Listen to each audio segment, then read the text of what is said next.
This is Jim with A1 Repairs. Thanks for watching our YouTube channel. The point of the following video is to provide you an up-close view of the products that we sell, as if you were heading into our local hometown dealership to purchase one.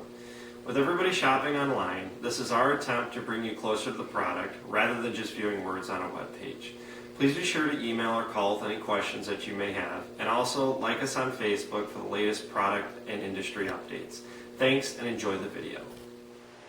Alright, here we have a select lineup of 3 chainsaws from Dolmar, and we specifically selected these 3 not just because of the top guns of their lineup, but each one of these saws that you're looking at right here actually operate on the same platform. So the saws are basically similar. Now, whether you're picking out a 7910, 7310, or a 6400, each one of these saws is operating on the same cast magnesium chassis that you see right there in the front. And now, depending on which one you go with, features and all that are just about identical. The basic difference that you're looking at between these 3 models here is just the power that you're going to be interested in. Weights and RPMs, chain speed, and that are basically the same. So stay tuned, and we're going to go into the specific features of each one of these chainsaws. Alright, here we have the 6400 chainsaw from Dolmar. One thing I want to point out with this chainsaw is Dolmar is well known for having a high RPM chainsaw. It's one of the reasons they're sought out in the industry as compared to a lot of the competitors. Now, this particular saw, the 6400 from Dolmar, is cranking in at 13,500 RPM. Power-wise, now this one's going to have 4.7 horsepower, and weight, this is dry weight, so no oil, no gas, no bar, no chain. It's coming in at about 14.1 pounds. This saw is spec'd out from Dolmar to run anywhere from a 20 to a 24, 28, or 32-inch bar. Most commonly, they're going to be running about 20s or 24 on a particular chainsaw like this. So let's go into some of the starting features we got on this chainsaw.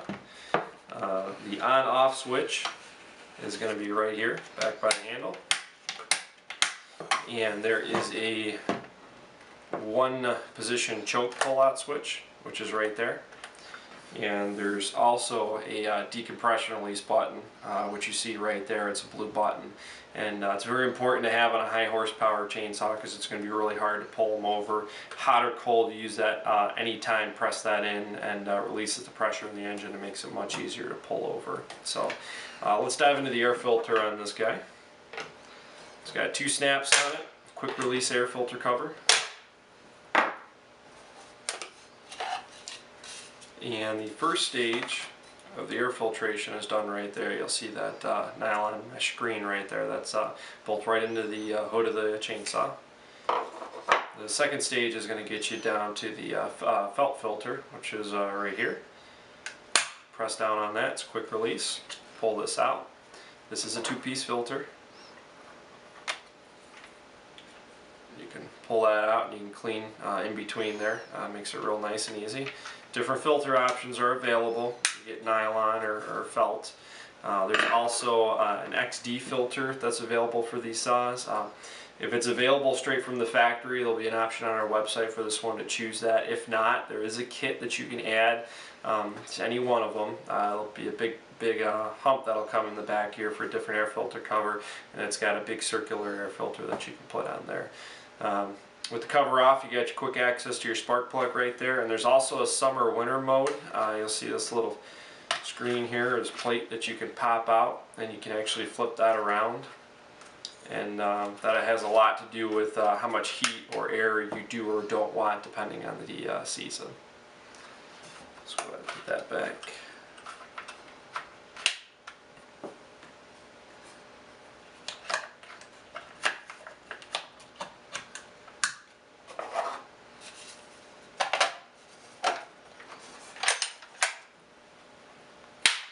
Alright, we're going to jump into the clutch cover on the side of this chainsaw.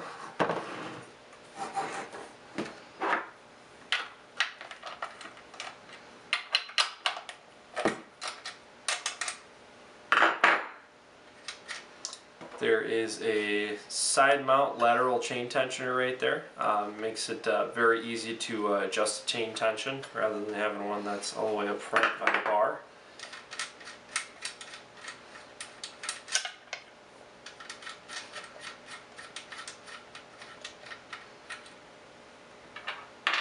So we're going to remove that. And you'll see the clutch on this one is actually an inboard clutch, where the clutch is on the inside towards the chainsaw, and the actual drive is on the outside right there. It makes it pretty easy for when you're going to put the bar and chain on. Make sure that your drive links are seated inside of there really nice. Also makes it easier for maintenance in the long run. If you want to remove the drive because you wore it out, you just have to pop the clip off of there. You don't have to worry about actually removing the whole clutch assembly on this.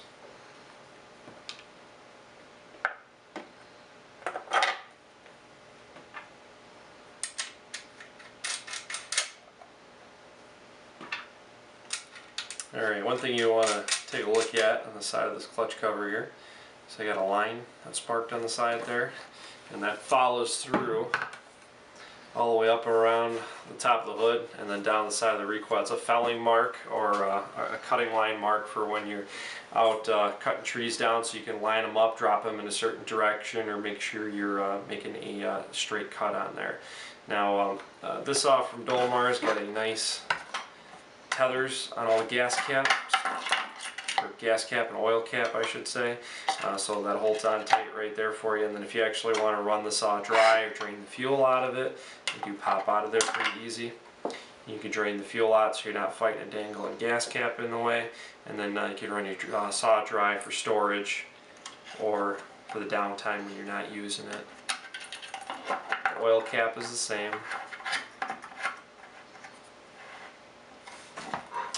And on the bottom of the saw, we got an automatic chain-driven oiler, and it is adjustable by that little white mark, which is right there. And you'll see an indicator gauge right there for what direction you want to go with it. Now, depending if you're cutting in the summer or the winter, you know, it's always a good idea to run a different bar chain oil in there. Now, there's low temp oil, which is great for the winter, and then standard bar oil, which you use in the summer. Typically you got to go into a dealership to find this. Bar chain oil is pretty easy to find out there, but most dealerships you're going to have to try to find that, and it makes a big difference when you're running this in the winter. You know, you want to make sure that the chain's staying lubricated in the bar so you're not overheating it and, you know, wind up stressing those out and replacing them quicker than you have to. So Dolmar also has on the front of the saw, you want to pay attention, you can see it there pretty easily. There's a cast magnesium chassis on these guys, and that's what the engine actually bolts to. And that's a strong, lightweight material that disperses heat very well. You're going to want to see that on all professional chainsaws, that you want to get into a chassis that's like that. It's very important. So the other thing is if you want to take a look at vibration dampening. And you'll see here on the Dolmar chainsaw there's an oscillation spring, or an isolation spring right there. And what that does is it helps reduce the vibration that you get from the engine all the way up into the operator's hands. So I'm going to put this saw flat here and turn it sideways. And I'm going to grab the handles here and I'm going to push on the engine. And you'll see how the engine's moving independent of the handles right there.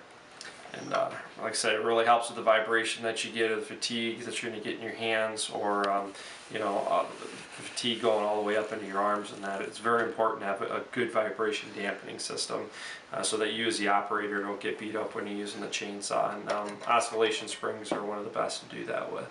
So this is the Dolmar PS-6400 Chainsaw, and thanks for watching our A1 Repair YouTube video.